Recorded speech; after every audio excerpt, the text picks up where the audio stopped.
I've long found astronomy fascinating, especially when you look at the pictures from deep space and you realize how much color there is among the stars. It's not just these little white shining dots you see in the sky. And then I saw these pictures once that showed a tiny sliver of the night sky and magnified it over and over.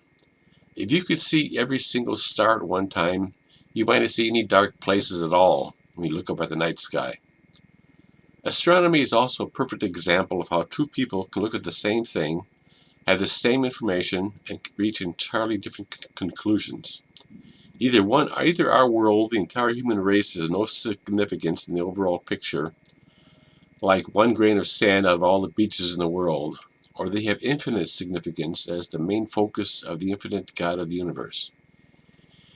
Either we mean nothing or we mean everything. I find the whole account of stars in the Bible humorous. In creating the world, the Bible says, Genesis 1:14-16, and God said, "Let there be lights in the expanse of the heavens to separate the day from the night. Let them be for signs and for seasons and for days and years. Let them be for lights in the expanse of the heavens to give light on the earth." And it was so. God made the two great lights, the greater light to rule the day and the lesser light to rule the night, and the stars. Everything you see out there in the night sky, God made to give light on the earth. Two of these lights are great. The greater of them is the sun, the lesser of the two is the moon. And then at the very end it says, "Oh, and the stars." Some English Bibles say that God made the stars also, but in the original Hebrew text it simply says, "and the stars."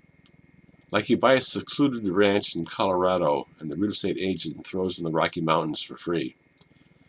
Now, nobody would ever know any of this unless God had specifically told us.